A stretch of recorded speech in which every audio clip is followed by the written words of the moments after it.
Time wake up and welcome to another episode here for the Funked Pod, and it's Monday, and you know what that means. Back in your life, the OG from Bangkok, Thailand. MMA Monday here for the Funked Pod, and as always, if you are new listeners, I appreciate you. I appreciate the returning ones as well, of course, even more though, because it means you can kind of put up with my stuff, which is leaving me speechless, which is appreciated. But for those who are new, I'm not reviewing like all the events, the UFC fights or whatever.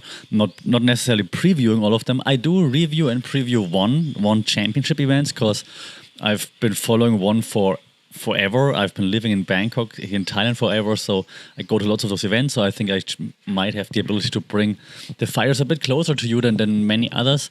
But I don't review UFC stuff. Usually what I do is, because I'm a media professor so at university, so I talk about like how the media is being used and like build-ups to the match, what could be done better, what fighters could do better, and so on.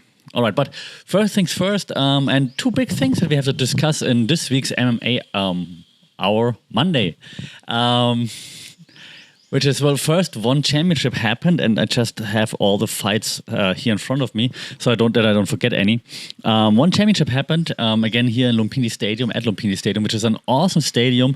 It's like, they always say, like, the Madison Square Garden of the East, which is kind of true when it comes to Muay Thai boxing. Like, Lumpini Stadium is the Mecca. It's like, if you win there, you made it.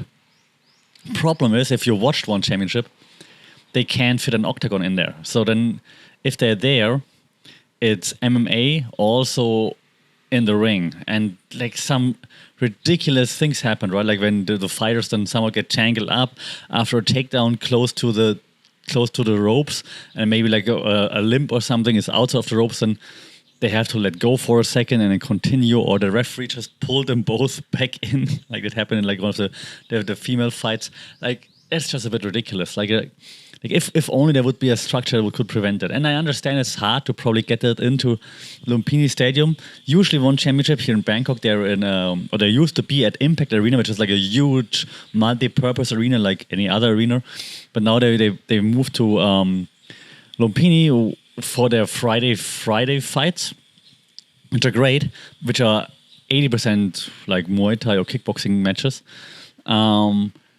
But yeah, so if they're then doing like, maybe it's so cheaper, or they like the atmosphere better, because the atmosphere really is like awesome in that stadium. So maybe that's why they keep going there now, but then they can't set up an octagon, which is a bit of a downer. So I mean, the stadium is awesome. I love it. It's really great. And for those who've been watching, listening to this, you know that I'm a Muay Thai person, so I'm all for that. But MMA outside of an octagon is just kind of weird, to be honest. Anyway, so we had a few interesting matches there happening. The main event, of course, being John Lineker versus Fabricio Andrade 2 in the first match for the title. John Lineker missed weight, so he got stripped of the title. And then Fabricio Andrade picked him apart for like the entirety of the fight, but then had a low blow, kicked John Lineker in the nuts. His cup broke. Definitely not a Thai cup. Thai cups are made of steel, so they don't break. And so then it was a no contest, and that's why we had like now this matchup 4 months later. Great match, great fight. Fabricio started Wonderboy, by the way. That's the Wonderboy that talks trash, unlike the other Wonderboy. Fabricio Andrade started really well. Picked up where he left out last time around. He said he's going to finish it within 3 rounds. That was not the case. Like John Lineker, who looks like the Hulk, by the way. I mean, he looked ripped before, but now that Magic Asai in Brazil, oh my God. So he looked insane, and he clearly improved. He prepared his game plan for Andrade, clearly. He was hanging in there, and he was giving Andrade like also something to think of, like some really heavy shots. I mean, his nickname is Hands of Stone, so yeah. Heavy shots there, but then eventually in round 4, Andrade connected, found his groove a bit more, and then John Lineker wouldn't answer the call to round 5 because like a nasty cut over his right eye, if I'm not mistaken, and just couldn't see anymore. So they stopped it, which makes sense. So good corner work there, I think.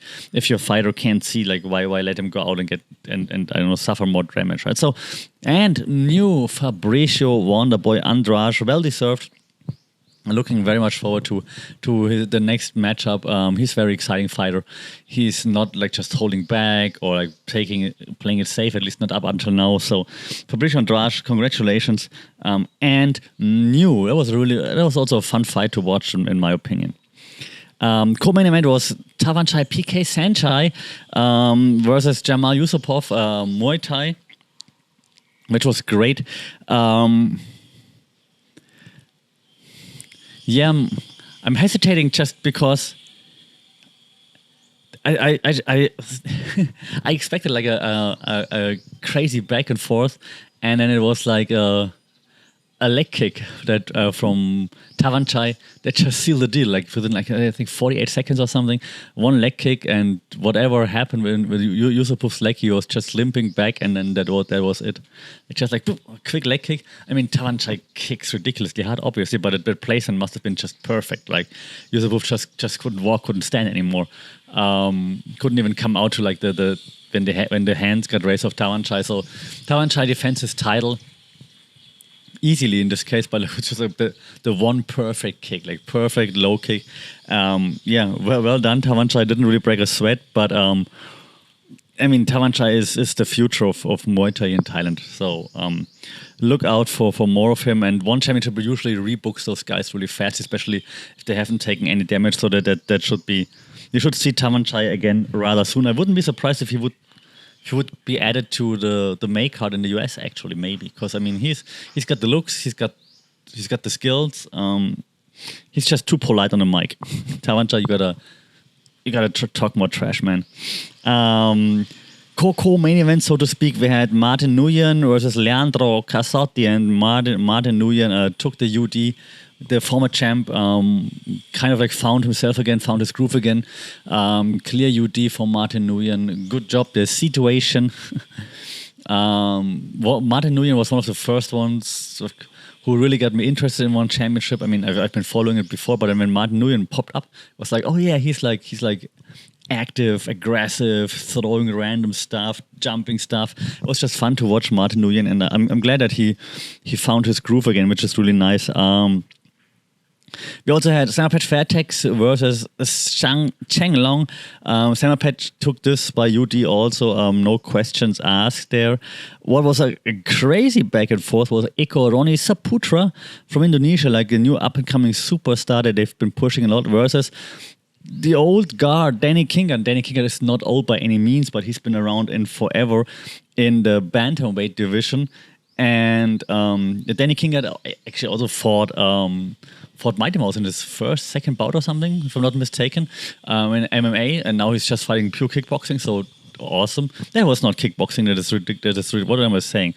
It's flyweight, I'm sorry, I misread. That's clearly not kickboxing. Flyweight, exactly, flyweight. And Danny Kingan has been around forever. And he just showed to Ronnie Saputra, like Eko Ronnie Saputra, like, hey man, I'm not just the placeholder, and I'm not just a gatekeeper here.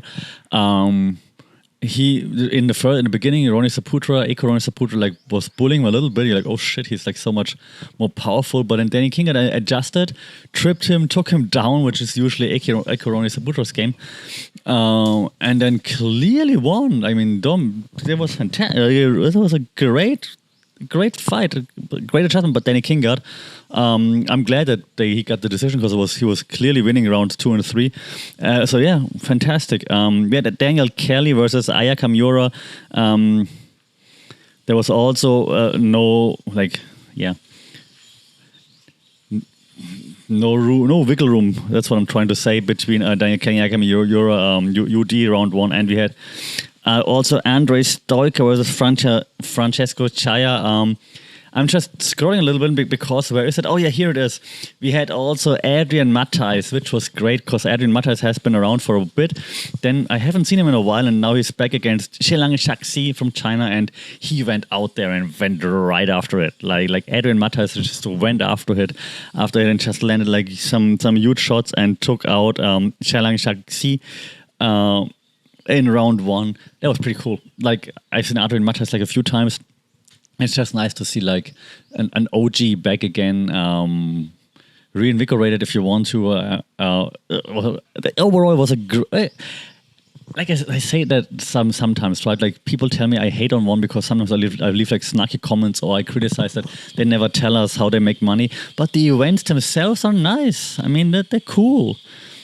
Do they have to give out like a buttload of free tickets to fill the arenas? Yes, they do.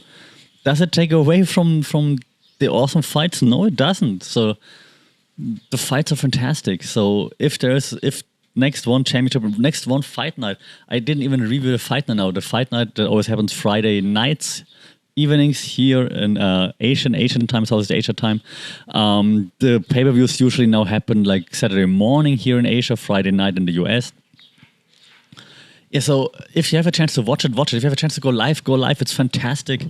And yes, there are free tickets everywhere. So go. It's fantastic. So I'm not hating on ONE Championship. ONE Championship has awesome fighters, awesome events.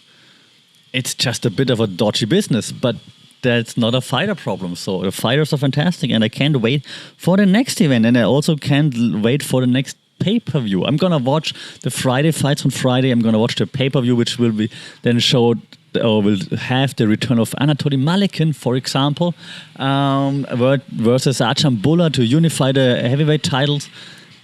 Gonna be awesome when Malikin just destroys Archambula. Unbiased journalist here as well. So ONE Championship, the fights are awesome. The events are cool. The rest up in the air for debate, but the events and fighters are awesome, so check it out. Okay, enough of the review now. We will have another review done next week when I will review the Friday fights again. But this week we also have, of course, to talk about UFC. Why? Well, because it's happening. The return of the Mac is happening while my Notes app is crashing. So thank you, Apple, for making this Notes app so stable. But okay, maybe I don't even need the notes because we all know what's happening, who's coming back. It's the return of the Mac. It's the return of Jon Jones. Jon Jones versus Cyril Gane. And again, I'm not previewing it and I'm not going to review it, but I'm going to like focus on like the media. And I mean, Jon Jones has done quite a bit of media. He wasn't on DC and RC as far as I'm concerned yet, even though he said he's cool with DC. Also, I don't follow DC and RT anymore because, quite frankly, DC is... I can't handle DC anymore. I'm very, very sorry. Yeah, I don't... I just can't. I just... He says he's unbiased, but he's clearly not unbiased. And I don't know. Like I find myself agreeing with RC even more and appreciating RC more than actually DC. So, yeah. I'm sorry. So, but for Jon Jones's return, so what the UFC is doing great, of course, like all those sound bites, those trailers, like he's back, and then the Joe Rogan stuff, like in between when Rogan screams like he's the GOAT and all those things, which is true probably. So the UFC is great with pay-per-views. Like last year, I criticized that they don't promote anything besides the pay-per-views, not even everybody on the pay-per-view. But in this case, of course, all eggs in Jon Jones' basket, of course. They could promote Cyril Gane a bit more. Cyril Gane could also do a bit more, to be honest. Like I haven't seen Gane on many outlets yet. I haven't seen any posts of his. So he could do more there. He could be like, it's his destiny to take down Jon Jones and stuff like this, and not just like, it's my time. It's a bit boring because everybody says that. But the UFC is pushing that event, of course, a lot because that's what's going to make them money. Jon Jones so far also has like not messed up yet, so good for him. He's been on like a few outlets with Okamoto, Brett Okamoto. Damn it. which is fine. Hasn't been on Ariel for some reason. Other than that, yes, it's a classic. It's a classic build-up. I'm a bit disappointed because I think you could still do more with it. You could like be more theatrical with it. You could like hype the importance more. What they're trying is they completely ignore that Francis Ngannou exists.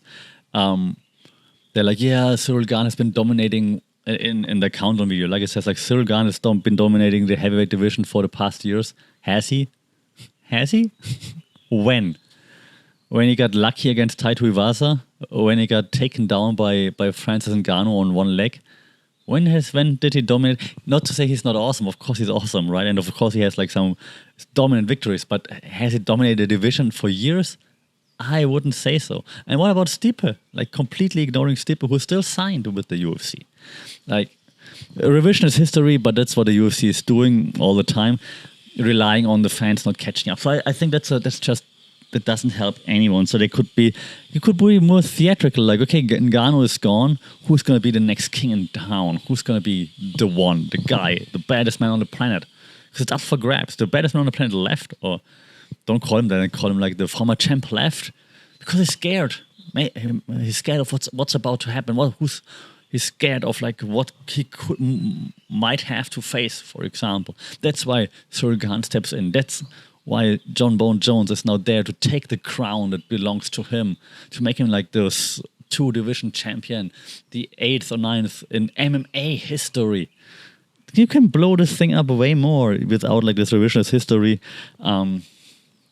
How he has to fight his demons and so on. Now he beat the demons, and now it's time to beat Cyril Gane. Oh God, UFC, you should hire me for storytelling. Co-main event. Of course, John Jones wins. Co-main event, Valentina Shevchenko, the Bullet, which I have to root for because her Thai is just really nice. She speaks Thai. She always wise when she comes into the Thai greeting, when she goes into the ring in the octagon, or when she leaves and stuff like this. She always speaks a little bit of Thai in interviews, which is nice. Pomrak Valentina. So she faces Alexa Grasso, who really took a lot of time to get into her own, but again, not reviewing it. Glad she's there now. There's zero build-up for this fight on UFC side right now. So again, we know this already. They only go for the superstars. Apparently, Valentina is not a big enough of a star for them, which is ridiculous. So fighters, it's on the fighters. So Valentina, and Alexa Grasso in particular, she should be out there. She should take a book out of Juliana Peña's playbook. Like, just be loud, be vocal, tell the world to tune in and watch her be the one taking down Valentina Shevchenko. Why not? Like, I mean, that's your one shot. Like, make it count. Make people tune in. Make people spend money on you. Give you the money. Root for you. Root against you. Make people feel something. Just being quiet doesn't help.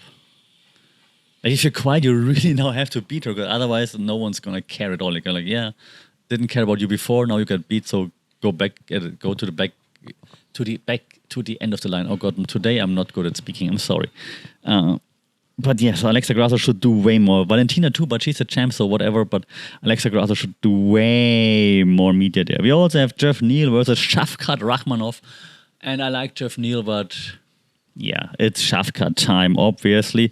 None of them is anywhere to be seen in the media.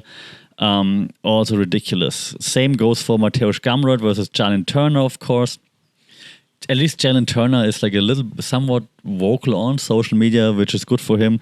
Gamrot, not, and he speaks English quite okay, I think, if I'm not mistaken. So, yeah, why is he not more vocal? So again, I'm blaming not only the UFC, because the UFC always does it, but I'm blaming the fighters here as well. So the Turner is like 7th ranked Turner, 10th ranked Turner is the one that makes some noise, at least a little bit on social media or on media, in interviews and so on, which is good. Gamrot doesn't do anything. And the featured main event, the first event on the main card is Bo Nickel versus Jamie Pickett. And of course, at least Bo Nickel is at least vocal out there, giving Pickett props, but also telling the world that he's going to dismantle him. And that's what you want to hear. And he's a highly touted prospect, so of course he has to do that. Prelims, we have Cody Garbrandt versus Trevin Jones. No offense to Trevin Jones from Guam. I have not heard of him before. Cody Garbrandt also being completely quiet, which is fair based on his previous performances. But dude, it's probably your last chance to turn your career around. So and those fighters all have names, and they don't do. You have Derek Brunson versus Dricus du Plessis as well. I didn't even know that.